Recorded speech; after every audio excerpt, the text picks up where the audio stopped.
All right, we have a great guest and podcast for you today. We're going to be breaking down the wing tee with legendary Coach Ed Sadloch. Um, he's had incredible success at every place he's been. Most famously, at least to me, Cedar Grove. All those years there at Cedar Grove, where he's had multiple state champions, multiple. Well, definitely one of the biggest pros people would know. And I'll let him talk about that. That's still playing in the league right now. Played for him, Njoku. So who's a receiver for him? I think he's a tight end, in the pros. Freak of nature. Yep. And so we'll let him. Greek god. Yes. Well, we'll let him talk about the first. He's going to break down for us kind of the evolution of the wing tee and really kind of give us an understanding of how it's evolved with him over the years. And then we're going to go right into clips and really understand the different clips. I'm frozen here, so I'll let. I already am frozen, but I'll let Coach start with the kind of the evolution of the wing tee. Coach, thanks for coming on. Thank you, Dave. My second time on here, so I must have did all right the first time. Thanks again for having me back. Listen, when I first started coaching, probably some of the guys listening here weren't even born. But I started my career in Garfield in 1973 as an assistant coach. We learned the wing tee from John Bauer. I was an assistant on the Garfield staff. We went all the way up to Randolph, New Jersey. We learned it there. We started that in Garfield. I became the offensive coordinator at Ramapo after that. A couple of years later, we put it in there, Ramapo College. We won a club national championship with that. And then I got my first head coaching job in high school at Parseghian. And basically, we were two tight ends, wing right, wing left, maybe slot right, slot left, always two backs, never single back and things like that. And as we moved on, and I was fortunate enough to coach at the Delaware camp for over 11 years with such great people like Tubby Raymond and Ted Kemsky and Greg Perry and Ron Rogerson before he moved on to being a head coach of Princeton. And a lot of guys contributed to my philosophy as far as how to run the wing tee. Fast forward to probably about 1999, 98. I was already at Cedar Grove. We've had some success. We were doing basically the same stuff, sprint out, play action, and things like that. And then what happened was we didn't go to Delaware anymore. I think Tubby was getting close to retirement. And to be honest with you, Cedar Grove wouldn't give us a bus to go down, so we couldn't get down to the camp. And we wound up going to Montclair State. And I grabbed a hold of Charlie Kokoza, who was the offensive coordinator at Montclair State. And I asked him, Charlie, I got a kid coming up that I think, is going to be a very good quarterback. And I don't want to waste his talents by not throwing the ball. So Charlie gave us about 5 or 6 pass routes. He didn't tell me how to block. I had to figure that out myself. I had to talk to Ricky Giancola and stuff like that. But what happened is we started to transition into a little bit more of a shotgun or a hybrid type wing tee. We were all the way through my coaching career from like 1999 on. We were both under center and in shotgun. And basically what we did, we incorporated the whole Delaware playbook, but every year we didn't run the same thing because it was based on personnel. I mean, if I had a great fullback, we're running all the fullback plays and those series. If I had better halfbacks, we would run, sweeps and things like that a little bit more prevalently and less traps and less bellies. But again, it was just how we sat down, and I had a very good coaching staff. I had one of the greatest coaching staffs. We still meet once a year. We go out for a steak dinner, and discuss all the stuff that we did. Former captains of mine who came back after playing college football and guys who were on my staff for 18, 19 years when we first started out, who coached those guys. So we had some great things going on at Cedar Grove over that 25-year period. So basically, what we're going to talk about today is the belly series. You want me to talk about Njuku? No, it's up to you. I mean, Okay, sure. I'll briefly mention it. In 2011, David was a sophomore for us, and Joey Slattery was our quarterback, another very good quarterback that we had. Yep. And David was a wide receiver. I thought I said he was about 6'4", 210, and he was very athletic. He was an all groups meet of champions, high jumper at 7 feet, and he jumped off his wrong foot. It was one of those crazy freaks of natures that we had. And we were blessed. I had Sinisi, who was a great back, but David had the size. David had the size, and the other David didn't. And so, he was fortunate to go to Miami. And he called me when he was going to come out early because he said, I'm projected a first-round draft choice. And I said, get out of here. Because the kid, his other wide receiver, Paul Rufo, who's now a lawyer, was, to my estimation, a better receiver than David was. But he was only like, he was 5'8" Italian. So it was like, it was David was just a physical specimen. But David now is like 250 or something like that. He's been playing tight end for the Cleveland Browns. He's on his second contract. And he's doing quite well, and I just laugh at some of the guys who sit there and say, well, if you run the wing T, you're hindering people's development. You guys know as well as I do, college coaches are going to find athletes. They're not worried about what offense they run in high school. They're going to teach them the offense they run once they get there. And it's as simple as that. But, again, I'm fortunate to have, we were very fortunate to have David. I was very fortunate to have a great coaching staff. So let's get started. Let's get started with an 80 series, which we found very beneficial late in Cedar Grove and basically all of Cedar Grove, but more so in Bloomfield, which is more of the recent films. Okay, the first one is, go ahead, is going to be a 187 cross block. Okay, now what the original cross block, the motion man, the wing back would go in motion prior to handing off the ball. Could you run that back, Coach? Yep. Or no? Okay, over here. Tell me when you want me to freeze, Coach, if you want me to freeze. Stop right there. That right wing would go in motion, and he'd be there basically to block the flank on the left side so that the quarterback could bootleg out. Okay, that's the original way it was taught in Delaware. Freeze it, Coach.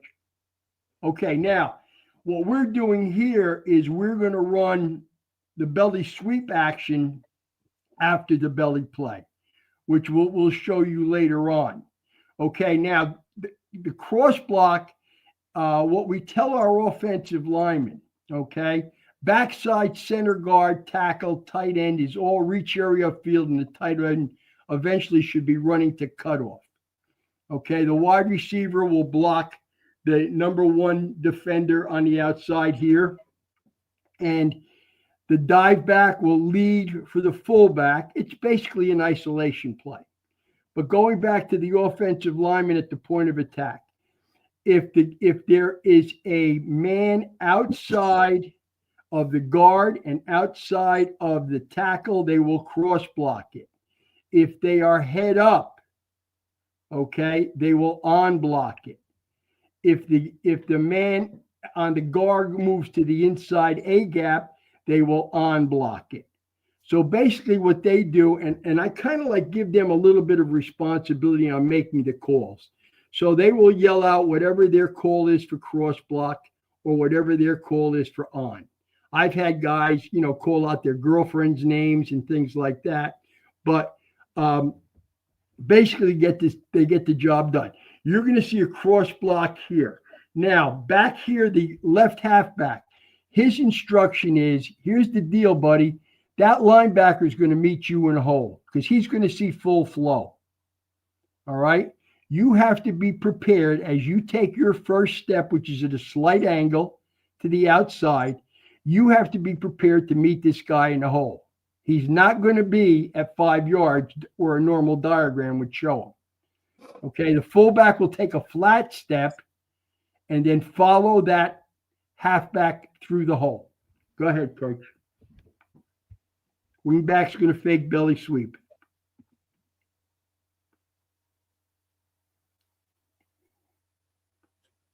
And what you're trying to do there is with that wing is to draw the outside linebacker out, right? To create more of a gap space when you run that belly, right? Right. Well, we don't want to sit there and run that play because again, we had a lot of success at Bloomfield running this. We don't want to run that play one way with motion and then again with no motion. You know what I'm saying? Because it's not going to fool anybody. But if we keep looking like we're trying to fake sweep, you're going to see where the one guy goes after our quarterback. But go ahead, run it again. We just want to see what it's going to look like at the flank.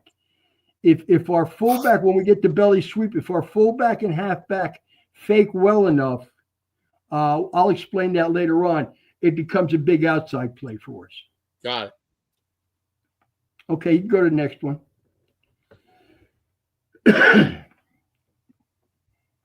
Did you have much difficulty, Coach, when you gave those linemen that ownership, that responsibility for them to kind of head up? It's this, outside, it's this, or is it just really that simple in terms of once you just kind of drill it and continue to drill it, they can recognize and whatnot?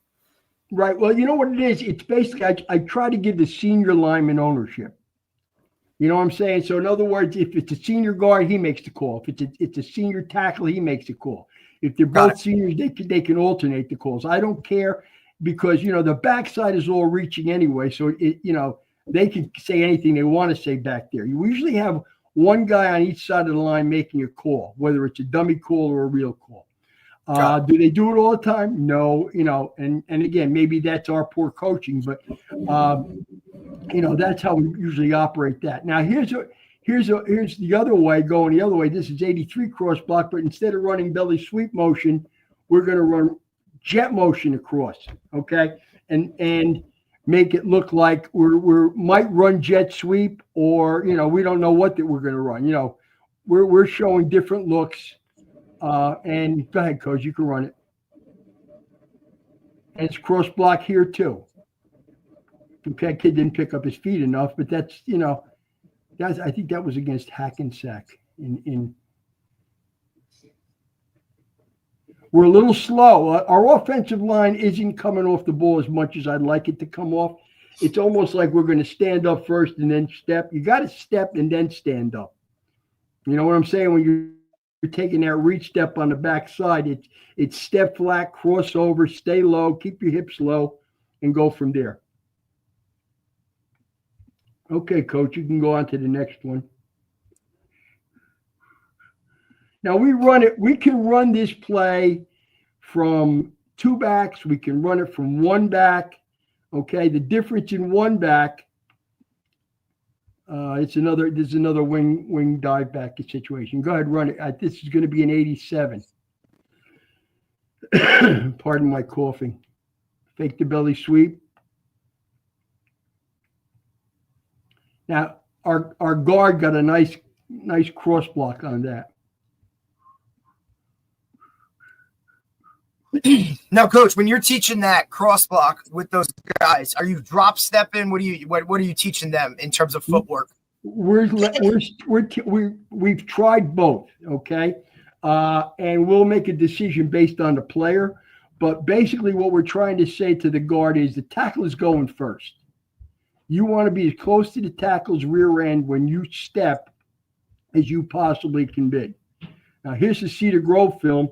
This is us in an unbalanced formation. I think this is 0 left. We have 4 guys over here and 2 guys over there. Now, if he wants, freeze it, coach, if he wants, he can call cross block either way. Or he can block it on here. It doesn't make a difference. Okay? He could come to the line of scrimmage and find out where, this is against Weequahic, I think, and find out where the bubble is and run to the bubble. Go ahead, coach. He's gonna run to the big unbalanced situation. Yeah, unbalanced gives you another person right at that. Yeah, Yeah. It's center guard, tackle, tight end. And coach, when you say run to the bubble, some guys might not understand that. What do you mean by that? Just the area where there's a gap, there's a big hole. Okay. Got it. Go ahead, coach.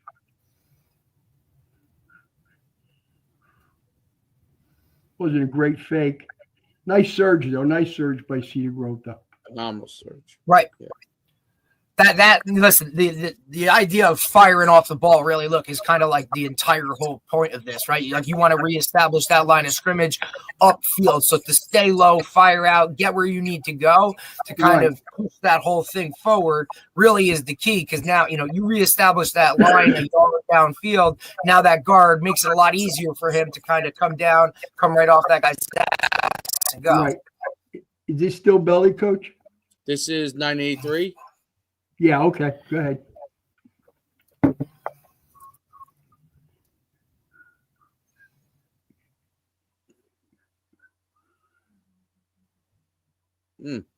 Okay, just go back again. Okay. We got a nice block in this area here too, I just noticed.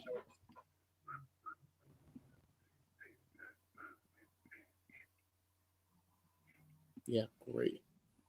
Right there. Tackle lost him late, but he was already through the hole. Mm-hmm. Again, this is not reinventing the wheel. This is, if you're in an I formation, this is a tailback carrying the ball. That's basically what it is. It's an isolation play. So just that Delaware gives it a little more, window dressing with the motion and stuff like that. See if there's any, and then I have the 80. I have your 88s, 89s. Do the 82, 88 downs. Do the downs. Because that'll be consistent with this stuff too. Yep.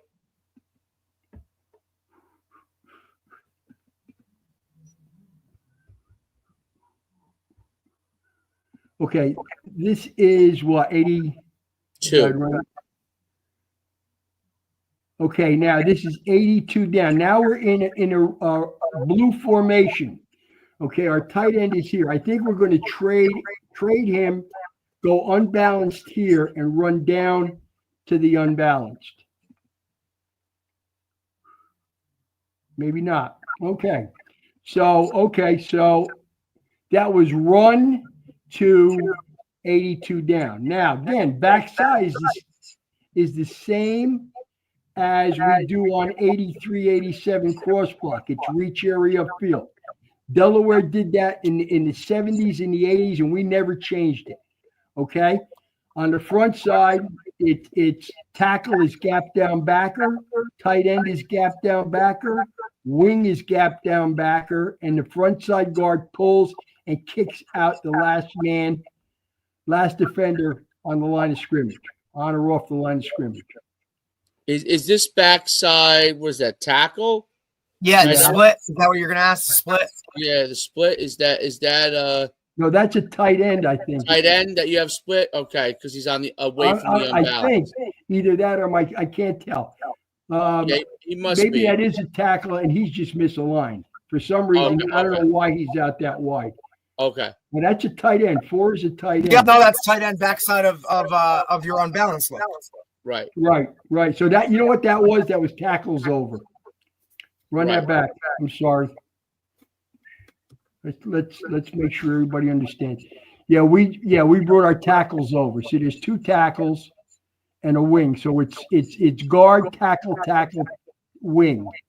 And the tight end's backside. And he flexed because early in preseason I told him take a 3-foot split. And he's done that. But down, again, you run down behind jet motion. You could run down. You could run belly sweep with that too. Belly sweep, look behind that. You could run it no motion. See, he fake jet, 3 fake jet. Yep. Big jet draws them out as well. Let me pull up the 88. Yeah, well, especially against a team like East Orange, right? Like flying around. Right. See, a lot of times too, you might see, I might have given you some clips here too. This is Cedar Grove. Blue 88. This is 2012. This is Blue 88 down. Blue 88 down. Okay, so we've got up to the top of the screen a guard, a tackle, a tight end, and a wing. So it's not unbalanced. Run away. We're running away. Oh no, so it's 88? Yeah, we're running away. It just happened to work out. Oh, nice face.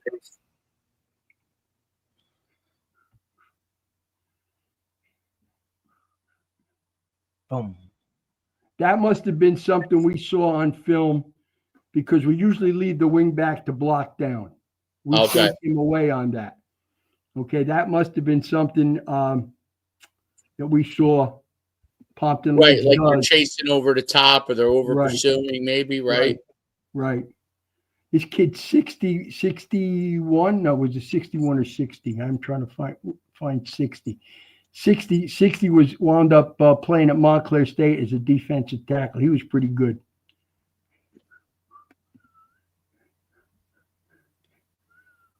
Yeah, this was just a little game time thing that we put in.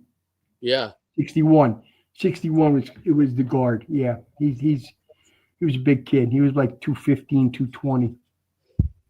When you have them come off the ball, are they based off their responsibilities right from the get? Are they flying off the ball full speed in the direction that they have to go? Okay, any down block is a flat step for us. Okay, you can always adjust your path on the second step. Got it. Okay, so basically what we're doing is when we align, okay, what we try to do legally, and I'm smiling at this, is we try to take our guards and put their hands on the center's heel. Okay? The tackles will put their hands on the guard's hands. We don't want to do it the same thing with the tackles as we do with the guards because maybe a tackle is a little bigger and all of a sudden we'll start looking like a V. So basically, if they put their hands that way and the tight end does the same thing like the tackle, that they're going to be flat across, but you're going to have a gap. You can see that right here. There's a space between the defensive line and the offensive line. And if you see that, they're hugging the line of scrimmage. We're just off the line of scrimmage. So we're giving ourselves a little bit of a cushion to take that down step or that reach step and see what that defender is doing as we're going into our second step. Right. So if they look at the top, if they look at the top where your center is, and then where the rest of the offensive line is, you could see the ability to. I'm sorry to interrupt you, Dave, but the thing is, they're straight line. It's not It's not a wing thing. It doesn't look like an airplane wing, and basically that's how we taught it. And I guess we taught it pretty good because we wouldn't have gotten this far if we didn't teach it pretty good. So. Right, and does that allow them to all move in sync, right? By having them all. Yes, without somebody like taking first step into them. That defender usually has to take 2 steps before they make contact with these guys. It's almost like a choreographed dance, how we call them the dancing bears. We call our offensive line the dancing bears. It's like synchronized swimming. Yeah. Except all these guys would sink.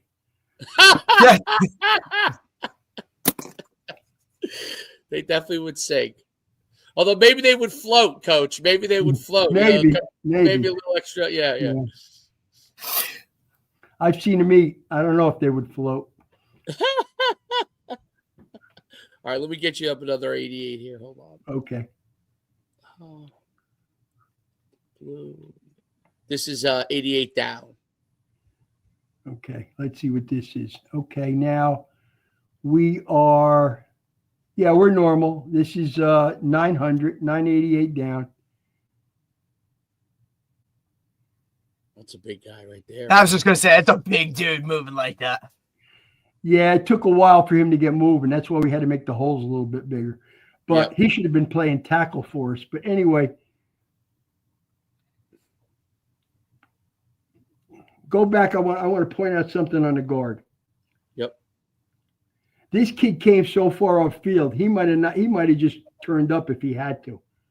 Okay. Watch how far he makes the hit contact. Because he's running for the inside leg of the tight end, the fullback on down. He should have squared his shoulders a little bit sooner, the fullback.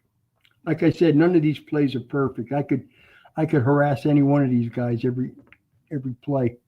I mean, it's just crazy how they're aligned to you and the gap they're creating.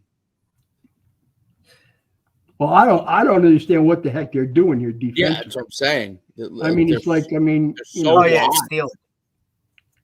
Who is this you're playing here? This I don't know who I can't. I think it was a Jersey City team we were playing. Okay. Schneider, maybe. Maybe Schneider. Maybe Schneider.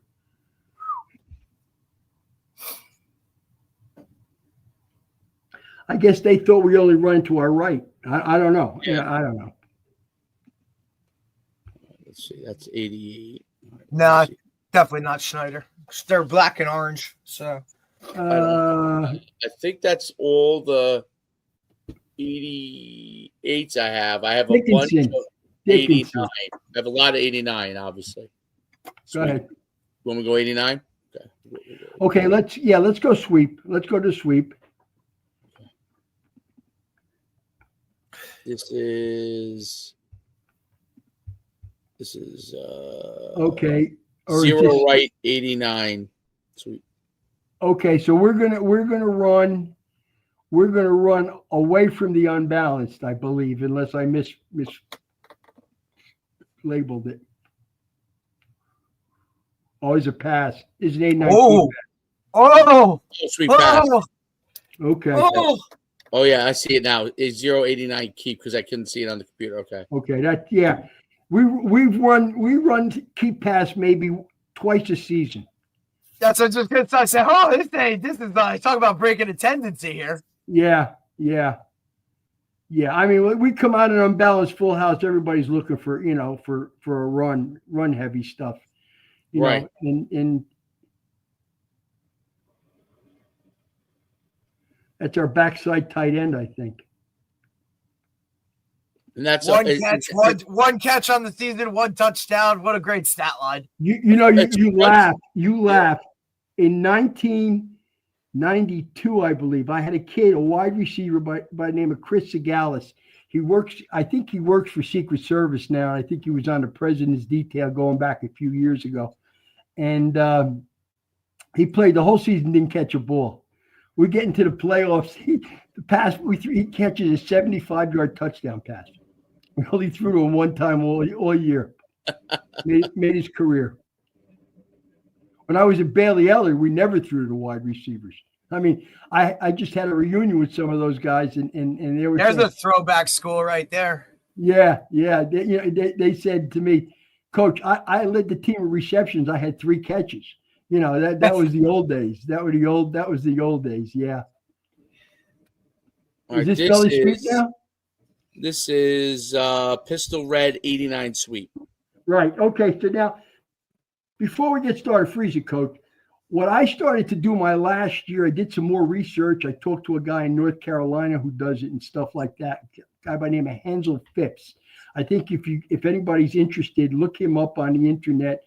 He's a real good source if you want to run some stuff with pistol. Now, the thing I like about pistol is with the fullback directly behind the center and not side saddle quarterback and not side saddle in shotgun, is I can run every wing T formation. Okay, I can run 100, 900. I can run wing right, 2 backs. And basically the alignment for that is it doesn't change up front. The quarterback's heels are at 4, and the fullback, he's a little deeper here. I think we moved him back a little bit. He should be at 5. Okay. If the halfback was in 100, he would be even with the heels of the quarterback. Okay. Now, the thing you lose in pistol is the reverse pivot and the deception. If you're going to run cross block, he's opening up. If you're going to run, if you're going to run buck sweep, he turns a little bit to the halfback and gives him the ball. But I thought pistol was something, if I was a little bit younger, I probably would have gotten into it a little bit more the last couple of years before I retired. But I think it's got its merits, and that along with the side saddle. But okay, so here we are. We're going to run. What did you say, Coach? In 89, right? Right, 89. Okay, now this guy. Here's his rule. If we're in one back, if it's cross block, if these guys, this guy's going to pull. It's a sweep, so he's going to block down. So he's going to go outside and try to get this linebacker. Okay. If we ran gun pistol belly cross block 83, 87, if it was on, he'd go inside. Okay, so now what we're going to get is we're going to get a down, a hook, and we should be getting that linebacker. The fullback's going to come here. Now, here's the deal. Belly sweep, and hopefully we have it in two backs. Belly sweep, you got the lead back having that linebacker step up. If you're following me, okay? If we're in two back sets, he steps up, we take care of him with the blocking back, with the dive back. The fullback now will take his belly steps, but he will wind back. That's going to freeze the backside linebacker. He's going to think the kid's cutting back. That's why it's necessary the kid gives a good fake. If he does that, second level is gone. Okay? Guard hooks, backside guard comes out here in the secondary, and he's got a guard leading that wing back for a play. All right, Coach, let's see if we can run it. And if I'm going too fast, I'll re-explain it. Here we go. No linebackers near him. No linebackers making a play.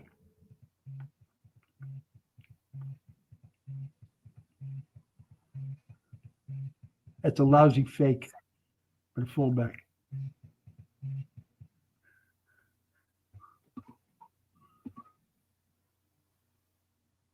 One more time. Watch how fast the backside guard gets out there. Yeah, they're out there quick. Misses his block, but just enough to get the kid going. Let me pull up. Let's see. We got 89, pistol 89. And I got another pistol.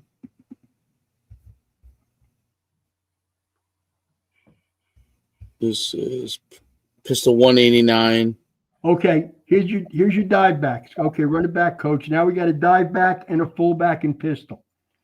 Okay, he's going to run into the hole. The linebacker should step up. This fullback should wind it back a little bit. The wingback's going to get it out here. Let's see what happens.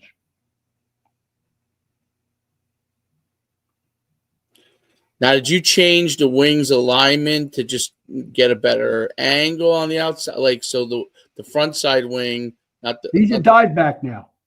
Okay. Okay. If he was a wing, he would be outside that right. tackle. Got it. Okay, you have him as the lead. Yeah. Right. One more time, Coach. Now, what I don't like back here is what I try to teach our offensive linemen, and I'm the line coach, so I'm mad at myself. What I'd like to teach them is once they make contact, they got to get their hips up the field and keep their legs moving. Okay? Because if you don't put your body between the defender, he's going to slide off you. Just like if you're blocked down, if you don't get your head down there, he's going to blow the gap. Okay? So again, what we try to do, and again, this wasn't a great play. We just executed our backfield executed a little bit better, but our offensive lineman on the backside could have done a better job.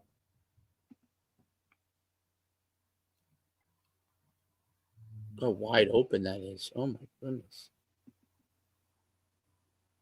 Because that belly action with the lead, it keeps everybody frozen inside.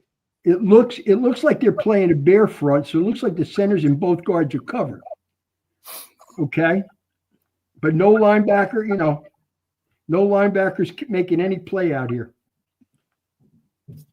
Now, Coach, was there a particular front that you like when you saw it on film, and when you're like, oh, they play this, you got like, you kind of lit up like, oh, okay, this is geared more towards playing against this type of defense? Well, yeah, we always went into a game with an idea of what series we thought worked best. Okay. And again, those of the guys who were listening and weren't familiar with the Delaware, it's basically a philosophy of offense. It's series football. Our teen series was our jet series. We would run plays behind that, under center and in shotgun. Our 20 series was buck sweep, trap, and waggle. Our 30 series was power and counter crisscross. Our 80 series, as far as the run game goes, was belly cross block down and belly sweep and counter, tackle trap. Okay. And we would go into a game based on, okay, this is what we're going to try to run. Okay. And again, the emphasis in practice would be on those series. But because we've taught everything, if I wanted to pull out a buck sweep and we didn't practice it, I wouldn't have any qualms about running it. I may change the formation. I may go unbalanced, and get the corner out of the way and do things like that. But other than that, the kids pretty much get it. But what we used to do, especially at Cedar Grove, when we started our practice sessions back in June, the first thing we would do is put in the shotgun passing game, because we would be involved in 7-on-7s. The linemen we would take, they'd do the weight room. I had a strength coach there. We would do the weight room. They'd come out maybe for 15 minutes and I would talk about a block. But everybody else we were going to practice for our 7-on-7s against coverages and stuff like that.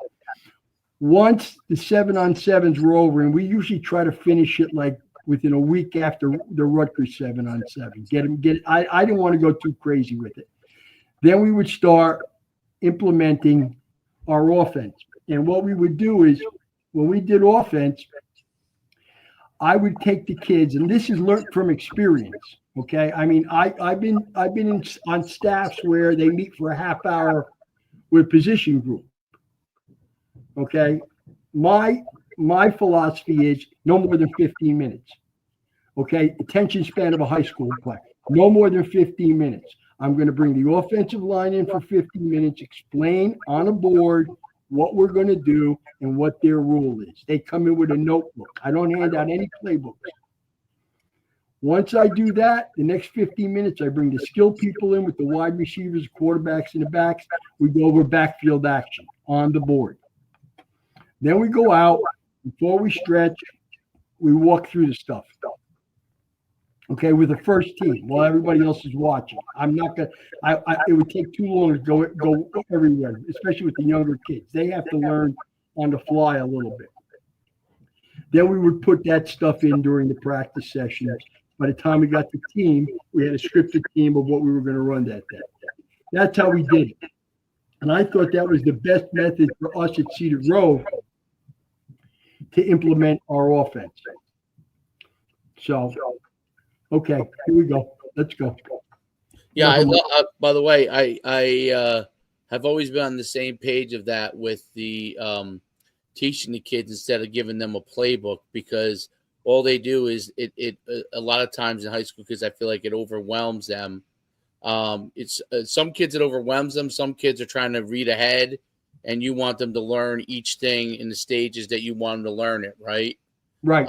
Is that kind of the philosophy you have with it? Is that you want them to learn each thing in the stage you want them to learn it, not jump ahead, not get overwhelmed, that kind of thing? And what we did is if we weren't satisfied when we came off the field, we would go back to it the next day. I wouldn't add more stuff on. It just didn't make any sense, so basically I told our coaches, when we sat down, what did you think? Hey, we could go on. We can't. All right. Why can't we? Well, this guy, Joe Schmo, couldn't do it.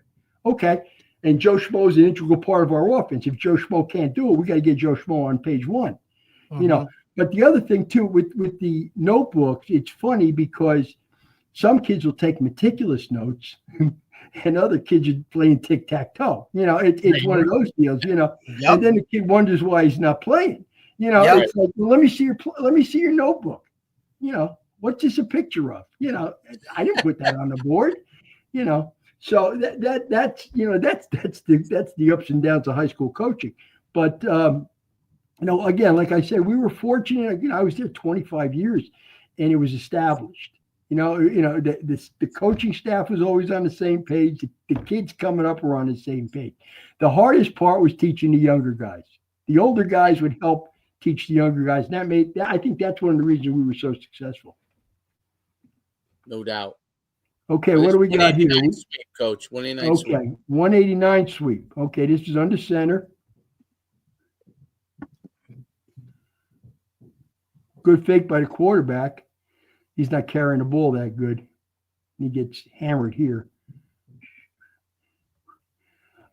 Quarterback gets tackled, so that's a good fake. And this is just traditional buck sweep, right? Oh, hell yeah. No, this is belly sweep. Haunts me. Belly sweep. Right, the back's in the backfield, right? This haunts me. Good we job. Couldn't stop this my junior year at Butler. We were playing Booton in the semifinals. This play, we just couldn't. It was unstoppable. Who was the head coach there? Molga? Okay. It was before Gallagher. Oh, okay. Well, listen, the OC was Sabo. Okay. So Morris Hill's guy, he was his wing T. Yeah, he was a wing T guy. Yeah. Fullback did a lousy job faking. Yeah. Again, this kid has a little ups there, 77 gets a little bit here, Coach. That's a nice one out on the edge right there. That's a big boy. Big boy moving better. Yeah, he got some. He jumps out. Now, Coach, are you telling this wide out down here at the bottom? What are his rules? Top of the numbers. Where are you telling him? What we usually do is if you're in the middle of the field, you split the difference between the tackle and the sideline. Got it. Okay. If you're on a hash, you split the difference between the tackle and the sideline. So basically, he's half and half. Depending on what we're running, he can cut his split down or widen it. In other words, if let's say I wanted to go left and bring an unbalanced line here, and I didn't want this corner in anywhere near this thing, I'd have him go maybe a yard or two from the sideline. Got it. I tell him to widen out. This way, we're playing 10 on 10. Why should we play 10 on 11? We're playing 10 on 10. And again, he's a wide receiver, so I don't know how well he blocks. It's they want to catch the ball. They don't want to block. Let's see. Here we pull up. What else you got now? I got 189 sweep number 2. Okay. Yep. Same. Same play. It's the same play. Yep. Okay. Got any more? Let me see. Yeah, I think I might have. Hold on. Let me see if there's anything else. 3, 89. I think that's all of them.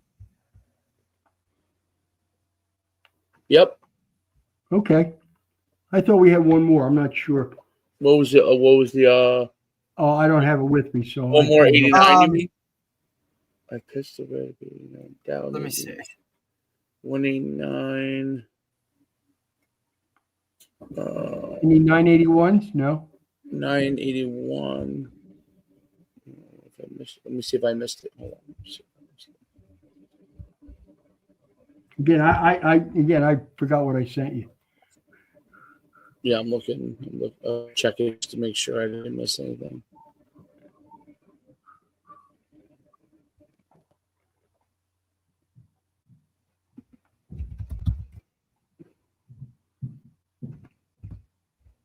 Let's see. I think I grabbed everything. Let me see if I missed something. I could have missed some. Yeah, let's see. 3, 7. No, I think I got everything. What was the one you said? 983? 981? 91? No. No, Red or 983 blue? is it. No, I don't see. We're looking for 1 and 9. Those are the sweet plays. Yeah, I don't see. I don't see. Okay. 90. All right. So, I mean, look, you know, that's Phenomenal. I think one of the things too, coach, like you said, like even just going back to like when you initially like guys inside, you do this, guys outside, you do that. I think the somewhat simplicity of it, right, really allows you to kind of get into it and then make it work, right? And then they're going to be like, they're going to see those looks like that. And that's the rules. Nothing changes. It kind of is what it is. And then you could just rep it and kind of go with it. And look, we played Jerry Gallagher at Montville every year I was in high school, right? So it was, this is what we're seeing, this is what we're doing. And they were extremely good at it, you know? And it was always like, and especially from the safety position, like if I didn't know where my eyes needed to be, like I was running all over the place. And it took time to kind of develop that. And if you're not a team or have a coaching staff that has the ability to coach and understand what you're seeing to try and stop it, it ain't happening. Yeah. See, I hear what you're saying, and the thoughts that are bouncing in my mind right now are, I have seen a lot of wing T teams over the years. Okay. And like I started before it's a system. This is what we learned from Coach Raymond and Coach Kempsky and those guys. It's a system. It's a series-based mode of attack. Okay. A lot of guys run the wing T and they just run plays. They don't set anything up. They don't try to formation guys. They just run plays. And that's not the wing T.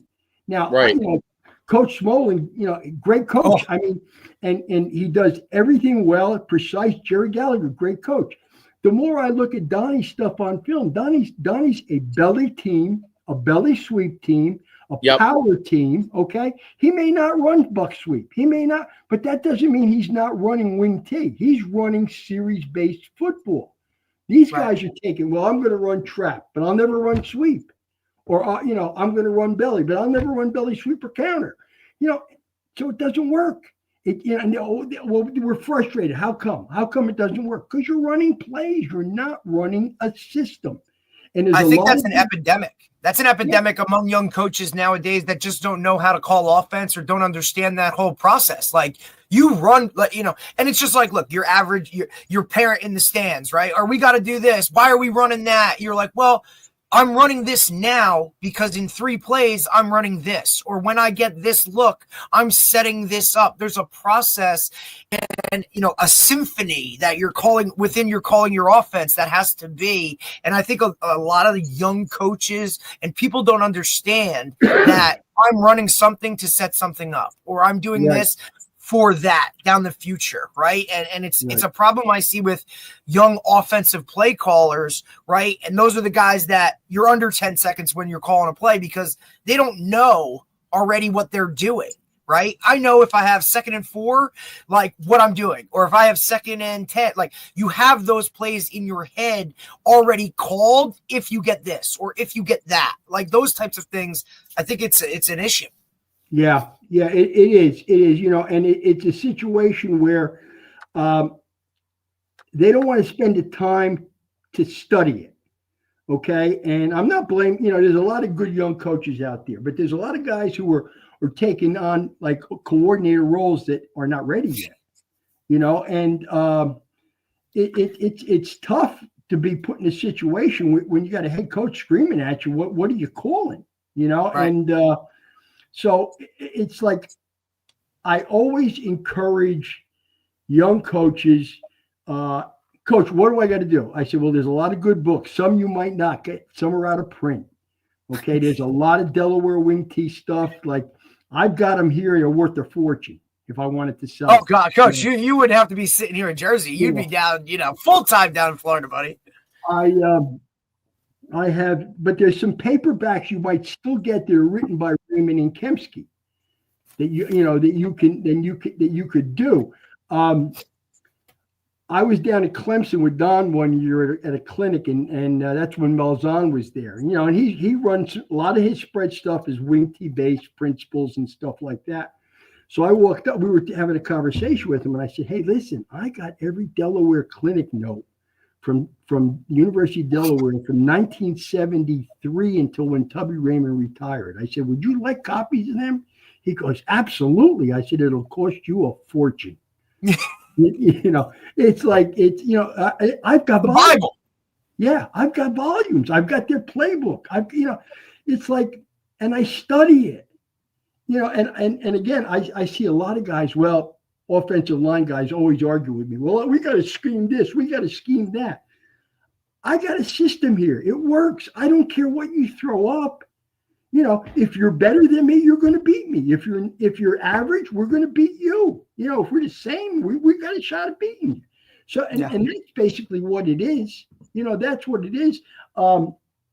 It's just, it was something I grabbed onto and I never wanted to change from.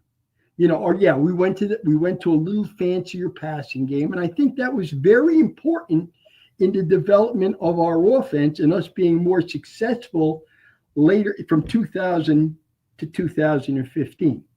That got us into Giant Stadium. That got us to do things like that. And I really am indebted to Charlie Kokoza for giving us, because we even at Bloomfield, we still ran the same routes. Yeah. The only thing different, like if we ran our 60 series, which is like a 3-step drop from shotgun, which was intermediate and long routes, it was 61 or 69, and we tagged it with a college name. Okay, so if we say 61 Carolina, both sides would run Carolina. Okay. But when we got to Bloomfield, I came up with an idea. Okay, well, let's call 61 Carolina backside Texas. So all of a sudden now we're not running Carolinas. We're running Carolina on one side, and we're running smash routes on the other side. And it kind of like got the defensive secondary, because they were used to us doing the same thing on both sides. Now all of a sudden it was different. So it's just something that if you're a head coach and you want to run the wing T, you got to research it. If you're an offensive coordinator whose head coach wants to run the wing T, you got to research it. You got to be held accountable. You just can't just say, okay, give me the play sheet, let's go. It's not going to happen. Right. I've watched. I played in this offense, I'm just going to do what we did. I watched. Over the years, because I've been an analyst for Old Japan for the last few years, and I coached with them too. And I think 2006, I've watched how Dunn evolved the wing T back to shotgun, and then used a lot more. It's still like the buck sweep is his staple, and then he runs power off of it, counter off of it, all from the gun. And it originally evolved when he got Fuller as the quarterback, because he was such a great athlete. Yeah. They didn't want to leave him under center. They brought him, and obviously they wanted him to be able to run the ball as well from quarterback. So they evolved from that. But still to this day, like the buck sweep is his staple, and everything runs off of that. His trap runs off of it, his counter, his power, and then his pass game. I think, much like you're doing, he has his staple of plays. Like his wide receiver screens, his staple of plays. He's evolved his RPO game, but it's still all off of the wing T run game. So it's really, and I think that's what part of what's been so successful, because his brother's the offensive line coach, Pete, and obviously they're together all the time as brothers, and the blocking scheme has not changed. The fronts may change, and how they have to obviously understand what people try to do attacking them on defense, but the scheme hasn't changed, and the series-based stuff hasn't changed. Right. And you can, when you watch their games, you can see that him going through his sequence. Right. And the only thing that looks different from the under center wing T is that he's in gun, and there's there might be an RPO here or there off of it, but it's still off. Like his RPO is off the buck sweep. You know what I mean? So it's still. So that's one of the things I learned, is that leveraging that series style offense and the blocking schemes of the wing T, you to the defense, it looks like, you're running this wide open offense. You know what I mean? But it's really still principled in all the stuff that is run from the wing tee right under center. It's no different. It's just that now it's been gun based. You'll see obviously the QB be able to run off of it and all these different things, but still based and rooted in the wing tee. Right. Going back a couple of years ago, I think I was just starting at Cedar Grove. I go to scout Dougie Wilkins. Nobody scouts anymore. Why? I don't understand why anybody doesn't live scout. But it was my favorite. It was the best. I'm sitting in the stands in back of somebody with a big mouth. Now here's a guy on the field who's won 300 and so many games. Okay. He's a bum. He's not throwing the ball. He should be more wide open. Baba. He wins. What's the bottom line in high school? To make that parents happy, or it's interscholastic athletics. And it's just, I don't know. It's and this is going back maybe 20 years ago. It's same. It hasn't changed. It's got worse. Oh yeah, it's brutal. And again, it's a gap scheme offense. I mean, if you're getting angles, and angles are going to help you block. You don't have to be 320 pounds, and try to push a guy. You don't need that in a wing tee. So, it is what it is. We were very happy with it, and our people who come to the clinics listen to the same stuff that we've been preaching for years, and they seem to be pretty happy with it. Our camps are going well. So, we're going to stay with it until people say, we've had enough of you guys, so. Well, when I watch like Gus Malzahn, he's a wing tee guy, right? And it's just it's out of the gun. He evolved it from when he was in high school. When you watch even Lincoln Riley's run game where he's pulling both guard and tackle, it's still gap down backer. I mean, it's the same. It's just two guys next to each other wrapping around, right? It's right. Because they're not using the tight end as much as you would in a traditional way. But it's the same philosophy. And that's the whole thing. They're just adjusting who's doing what, but it's the same exact philosophy. I mean, and now all you do is when you add your run game for the quarterback, you're just reading when those two guys are pulling around. You're just reading that backside end. That's all you're doing. You're just reading that backside end, so it gives you one less guy you have to block. So I mean, that's what he was doing when he had Kyler Murray at Oklahoma, and so. But it's wing tee. It's still gap down back. That's the exact philosophy of the biggest thing that we did when we had our Sunday morning staff meetings was I was fortunate. I had an offensive staff and a defensive staff, and my older guys were more on defense, and my younger guys who played for me on offense were get the ones who had to put up with me and get yelled at a lot. But what we try to do is we sit there and say, okay, what are they playing? Next thing was, let's look at the personnel. Okay. Where's their weak link? How are we going to attack their weak link? Running game, passing game. Okay. And then what we would do is we would choose the formations we think we were going to use, to attack it, and then use the plays behind it. Do we start off in a balanced formation, trade the tight end, go unbalanced? Do we shift to from a two-back set to a single back set? How are they going to adjust? When we motion across the formation, what are they going to do? Can we take advantage of that corner who seems to be looking in the backfield all the time? Can we run by him? Can we take a shot? And it's like, as long as the kids believe in you, that's the bottom line. If the kids believe in your coaching staff and what you're selling them, you're going to be successful. And again, Coach Depascale, you played in the run and shoot, so you had a thing going in Butler. Okay. I'm not going to criticize, what Butler did. They were successful, but when guys sit there on the internet and tell you, well, you run a wing tee and you're doing a disservice to your kids. Sinisi, 2-time All-American at Monmouth. Come on. Njoku playing for the Bronx. Leave me alone. with that stuff. Don't even bother me with that crap. And look, we just had Wilbur Valdez on from Union City on Friday, right? And he talked about like, look, the way he's doing it, and he said it very simply. He's like, guys, we're winning games, right? Like, if we want to hold the ball and we want to only throw 2 to 3 times a game, we're in a state finals. We just run another sectional title. Like, who am I to now all of us? Like, I'm not doing that. So he was very vocal about let those guys in the stands say what they want as long as we keep winning games. Like, at the end of the day, what are you going to do, right? Yeah. And look, another guy, and you're talking about a Group 5 power, right, that produces next-level athletes, guys going all over.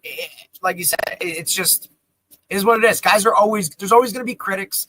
There's always going to be people, because we would get it at Butler. Oh, why you throw so much? And why you doing it? It's like, well, we just won 4 state championships in a row. Like, right.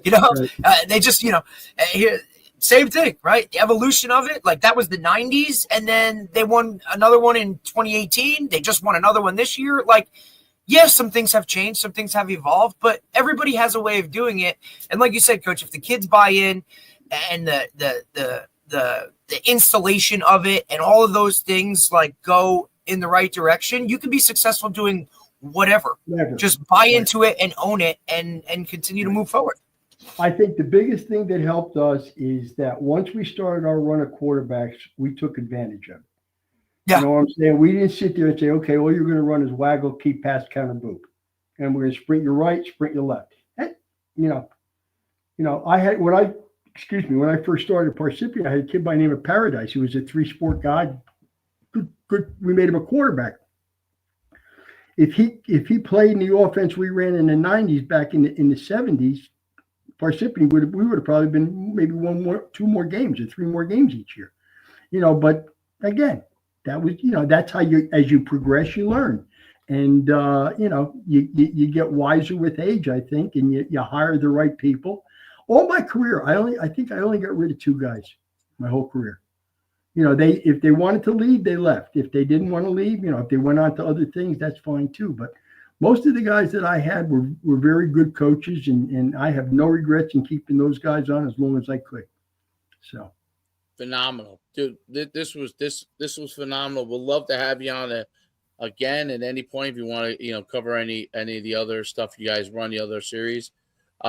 It's really first of all, it's educational, but it's foundational too as well, to understand like if you want to do certain things in offensively in football, there's certain things that you have to be able to understand. And it made me over the years such a better coach. I remember when I was at Sadloch, I think it was my first year as head coach there.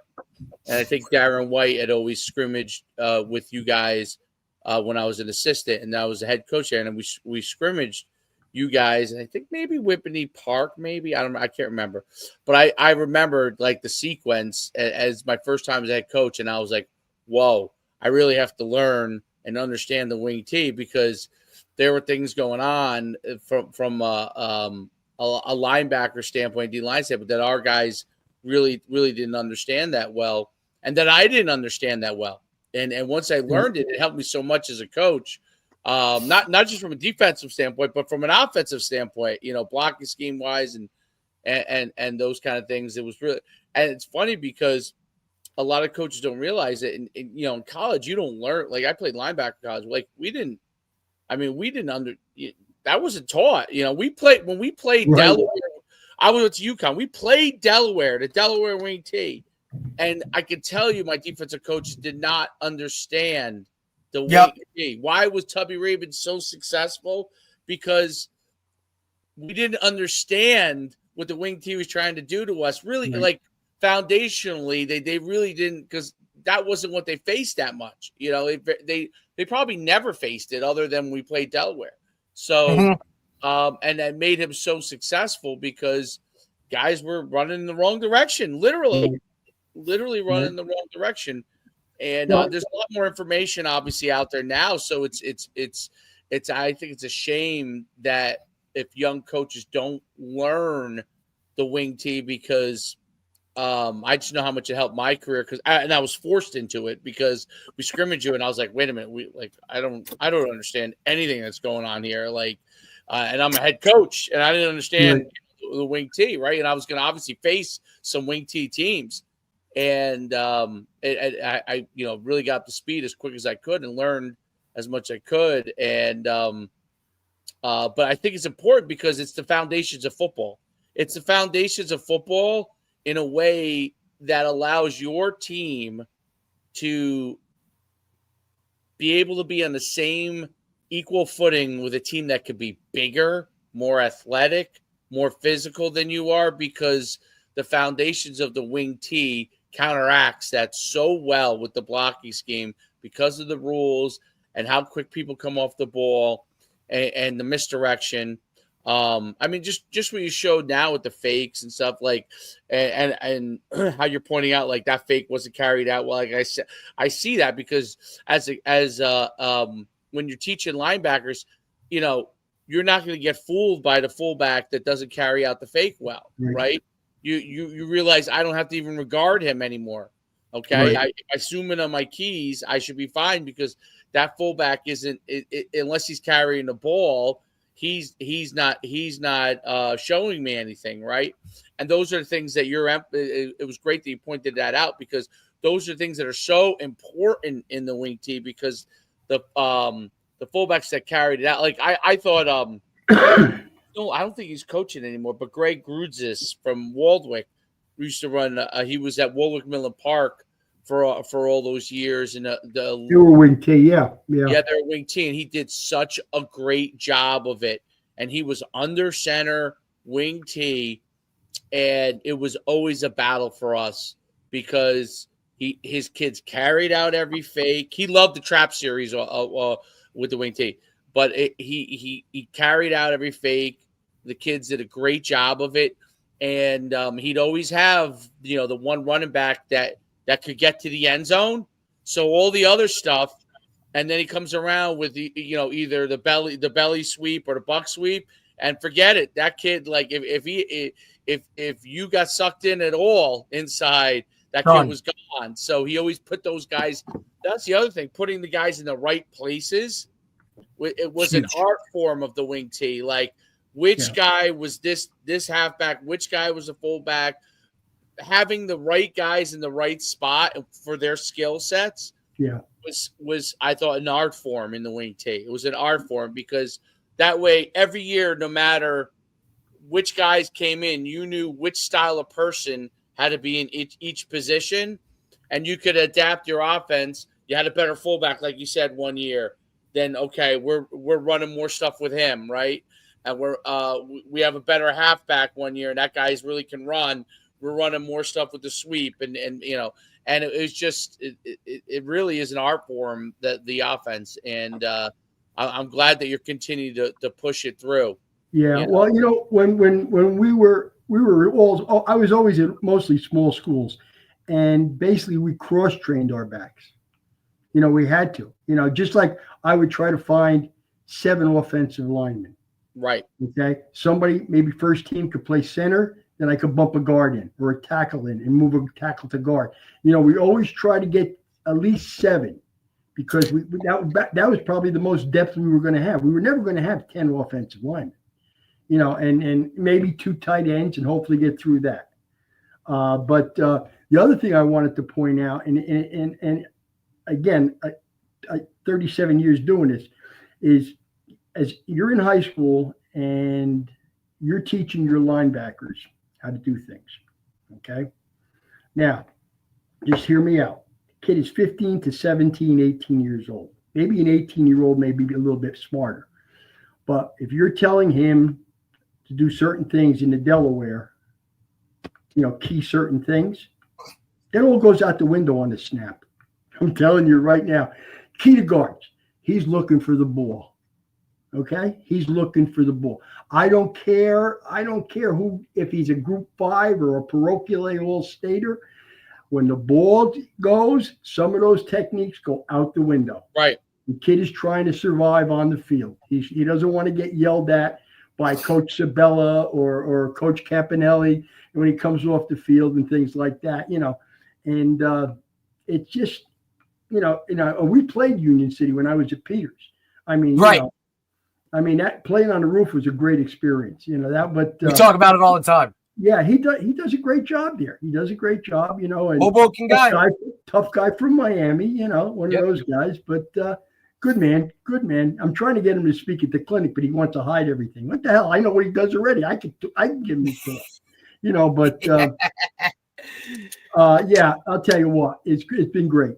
It's been great, guys. I really enjoy it. Anytime you need me back, if I go over another series, I'm fine. Appreciate you, Coach. Coach, okay, thanks buddy. so much. Have a wonderful day, Coach. You too, guys. All right, man. All Enjoy. right. Take care. Bye-bye. Take care. Phenomenal. It's always stuff. good. Yeah, I mean, I love the if we're able to once every couple of weeks get a guy on to teach things, it makes a huge difference. And his clinic is. I hope guys go and check out his clinic because they had really listen each year. I think this is the third year they did it.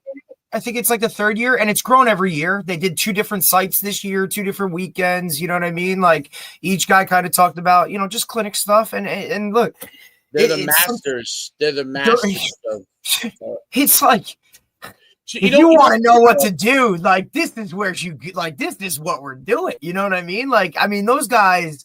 They go and speak at the national wing T clinics and do all that. You know what I mean? Like they've been in it and literally, learned from ground zero.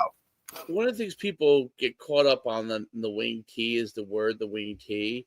Right. And they don't realize that the blocking scheme and the sequencing of what they're doing and the alignments, like it applies to everything you do. It's the same thing to me as when they started running the triple option, and people evolved to the spread pass game from the spread option offense. Yep. And those foundations of football are what gives you the ability to be much more versatile in your offense, even if you're not running the wing T as of your overall offense. Like I said, Dunn, and until he retires, we'll never get a complete breakdown.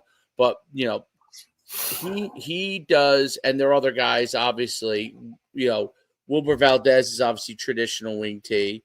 But a lot of these guys adapt to their players too, right? Like, look, you talked about Dunn had 2 freak of nature brothers, right? And it was like, dude, I need to do something with these guys, and you adapt, you figure out a way to do it. And then ultimately he kind of gets, now they're not as athletic as the Fuller brothers, but he's getting that kind of quarterback every year. That's like the kids now, right? Like all these kids are it's just you're dealing with different human beings, dude, right? Like we're evolving as humans. And so athletes are evolving as humans. And then I think what he did, right, adds more of an appeal to, what everybody sees on Sundays or what guys see in college and all those types of things where, like, even Coach talked about, we threw a little bit more, we did a little bit more of this. Like that appeal has to be there in some way, shape, or form, whether it's window dressing or not, like that's just, it also eliminates the argument of, oh, you're holding my kid back because of the offense you run and doing all this other kind of stuff. Like that's all bullshit. Oh yeah. I mean, listen, Brett Favre said it best. His father was his high school coach, and they ran the wing T, and he wanted to throw the ball, and they barely threw the ball. He's like, I'm not going to get recruited. And he's going to be like, if you're good enough, you'll get recruited from the play run. Now, ultimately, he went to Southern Miss. And still was a Division I quarterback. Mm-hmm. And obviously, and is a Hall of Fame quarterback. So if it didn't hold Brett Favre back, I like it. And Brett Favre might not have gotten, because he's from Mississippi and right. a smaller area, and he wasn't super. It wasn't like he was super tall, He's tall, but he's not like 6'5". So, that's probably where you would end up if a lot of times when they're looking at measurables and stuff is like a Southern Miss, if you're from Mississippi, smaller town area. So there is a lot to it. Now, look, obviously recruiting as a whole Correct. has changed radically, and it has zero to do with whether you run the wing tier or not. Just as a whole, the whole thing has changed, and that is the bigger issue, not what system you run. It's just that actual recruiting has changed, and how you get recruited and what gets you recruited and who they're looking for and how they're looking for them has changed so much. It doesn't really have as much to do with your system. It has to do with like how they're just something people can say and point at and be like, it's not an excuse, but it's a reason, and people always need something to go to, right? Like that's why he's not getting recruited. If it wasn't that, it would be the coach sucks, or it would be, it's too small of a school, or they'll find a reason. Like that's just one of the easy ones to hit on. There's no doubt about it. But very interesting stuff. All right, let's when are we back? Friday? No. Friday. Yes, Friday we'll have Coach Ruley from Rowan. Oh, perfect. That sounds good. All right, till next.